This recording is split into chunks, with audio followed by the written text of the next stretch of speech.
look at me, just as all the others have.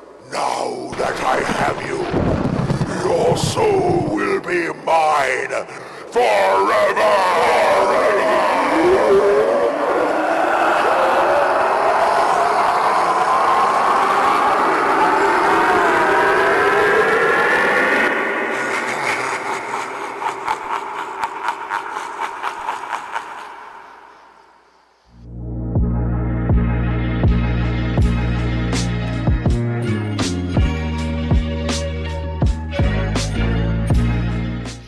Hey y'all, what's up? It's Kellen with K&T Do Halloween. Let's get right into this week's makeover. This one was a lot of fun and it was definitely a challenge to get done in a week. First things first, I have to go through and I have to remove the costume that's attached to the headpiece.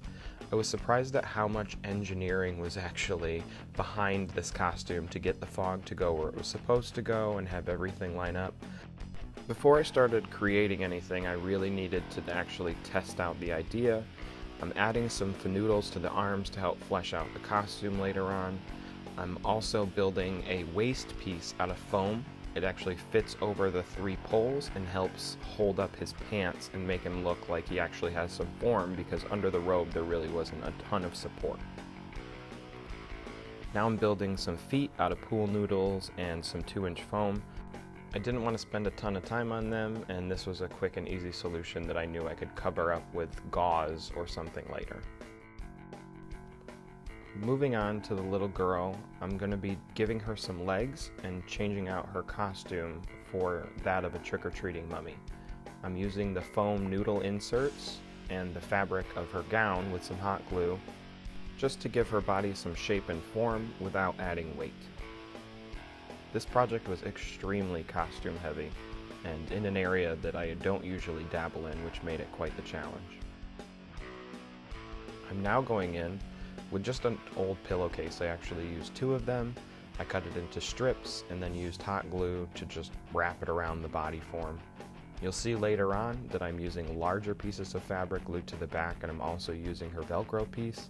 I wanted it to look like it was an actual homemade trick-or-treating costume to help sell the effect.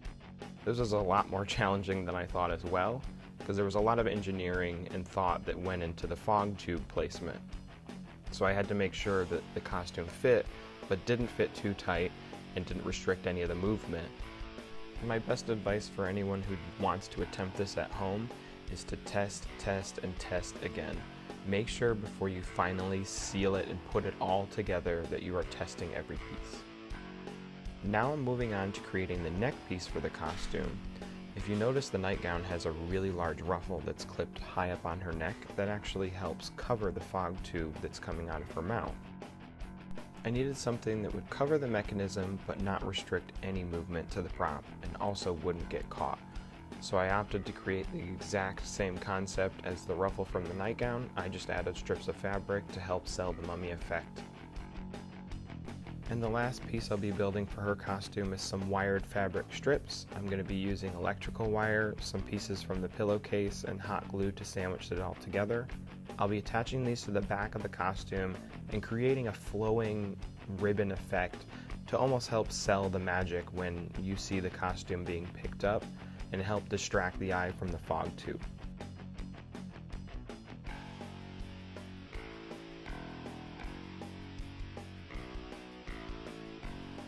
Now I'm going to put her neck piece onto the costume to test out the mechanism and make sure it works.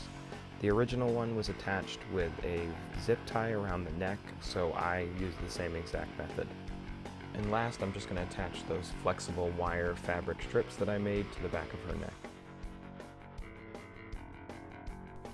Now I'm going to move on to getting the head prepped. I'm just putting some painter's tape over the eyes and also over the opening in the lights in the mouth. I'm moving on now to creating some stretchy pieces of flesh on the side. Initially I thought latex would work good here, but it just wasn't working out, so I ended up using some strips of gauze, attaching them at the cheekbone and then down at the jaw, and going back over those fabric strips with hot glue, letting the hot glue run down, and that created a really cool fleshy effect that was more solid than latex and actually stuck to the mask. I'm doing all of this first before I paint it out, so I don't have to worry about messing it up later. Now time to give the face and hands a base coat of flat black spray paint. I did 2 coats, and then I'll go ahead and move on inside to finish painting.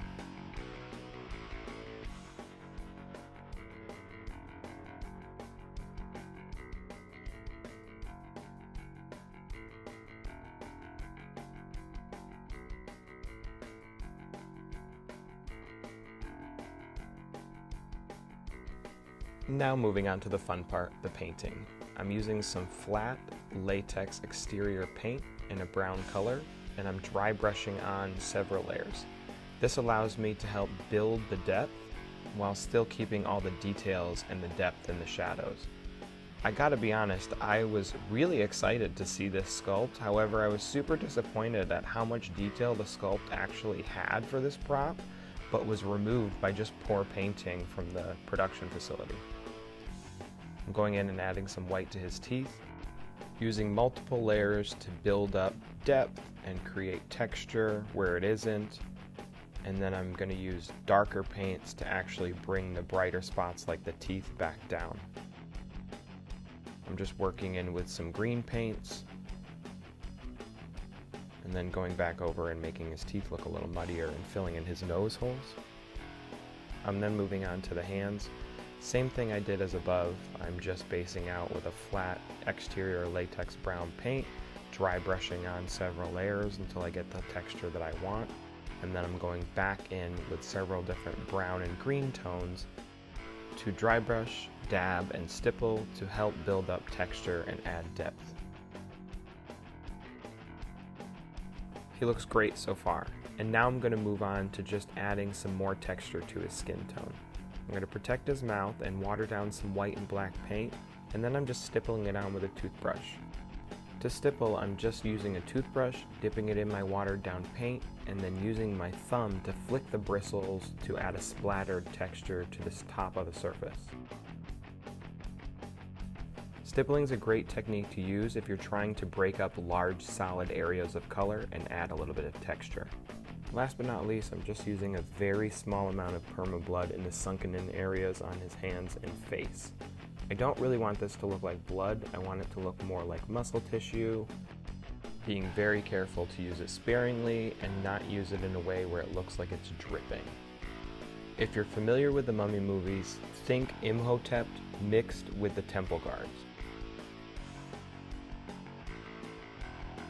Now I'm going in and just adding all the final details to his teeth, around his eyes. I'm using a tiny paintbrush just to correct or fill in any areas I'm unhappy with. This part's a challenge for me because I always feel like I could go on forever and I'm never fully happy with how it looks, but I'm pretty pleased with the results here.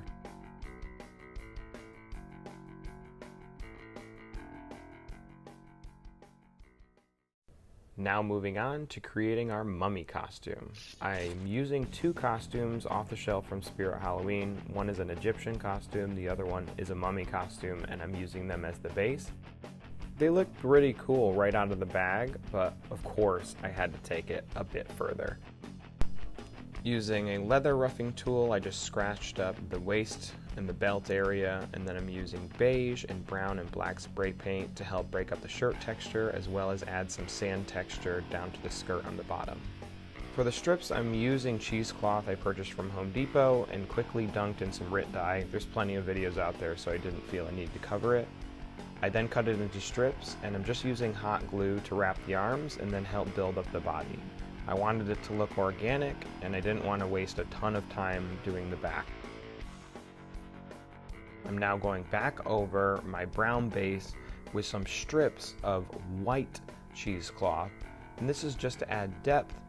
I'll go back in later, as you'll see, and really muddy this thing up. It looks very bright right now, but it's all about adding texture and contrast before you go in and grime it all up. Moving on to the legs, I'm doing the same thing as above. I'm just using the brown cheesecloth with a hot glue gun and meticulously wrapping it up the legs until I have the look I want. There's pool noodles inside of each leg just to help give it some form. This one was a challenge to create support for because it's on that tripod stand, so you really kind of have to work with it. And here's how it turns out before I go in and start to make it gross. To make it nasty, I'm going in with my usual yellow spray paint, brown spray paint, black spray paint, and then this time I actually added an almond tone, and that's what creates that sandy or dirty effect.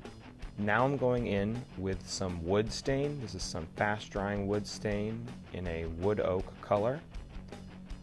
And then I'm going in with some silicone caulk in a brown color, and I'm just adding to the bandages. I wanted him to look like he just crawled out of the ground.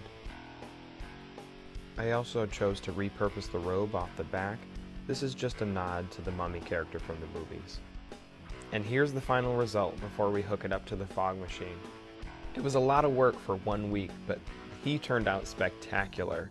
Definitely meets the vision that I had in my head of this really gross, scary mummy sucking the life out of a trick-or-treater who is running around impersonating him. This to me was what I originally thought when I first saw the Harvester of Soul props at Spirit Halloween, and it's really cool to actually see it come to life.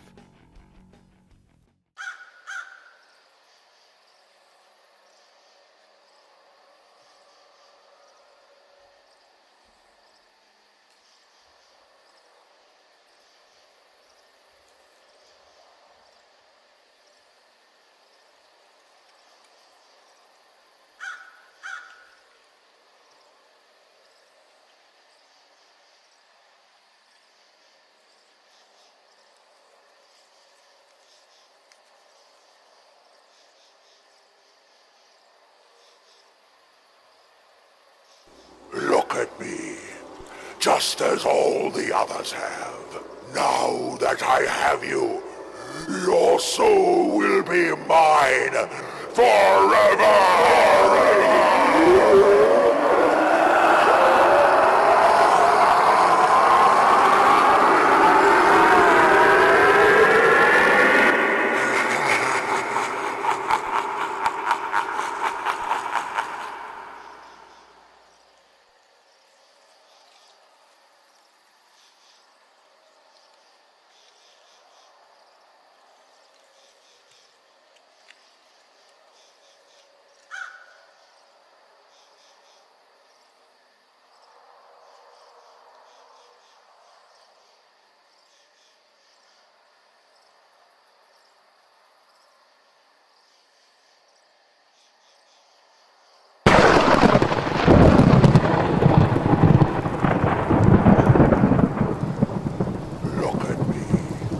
Just as all the others have. Now that I have you, your soul will be mine forever!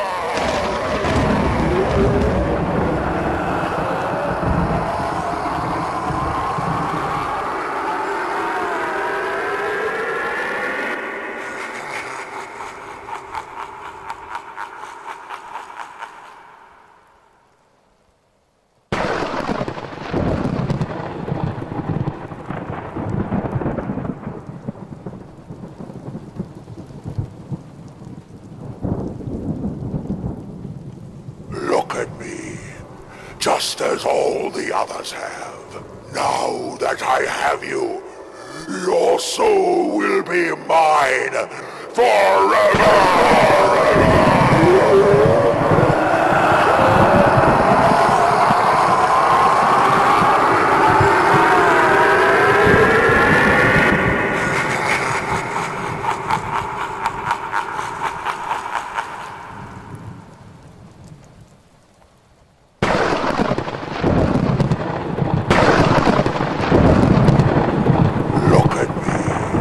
Just as all the others have. Now that I have you, your soul will be mine forever!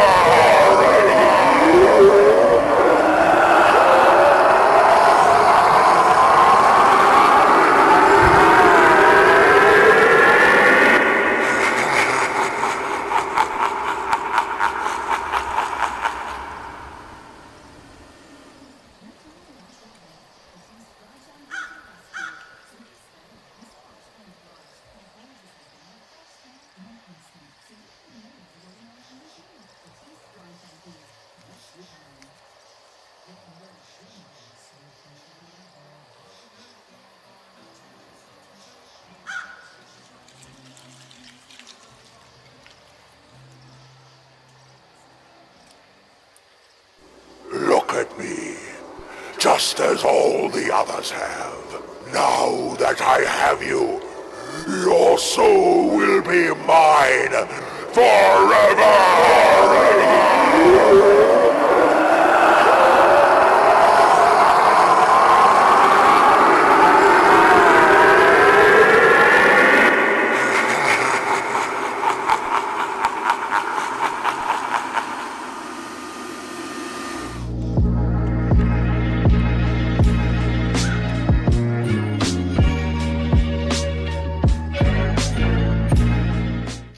Thank y'all so much for watching the video. I hope you enjoyed it as much as we did.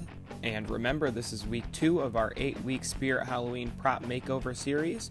Hit the like button if you like this video, and be sure to subscribe if you want to see the upcoming prop makeovers. Thanks so much for watching, and remember, if you create it, they will come. Bye y'all.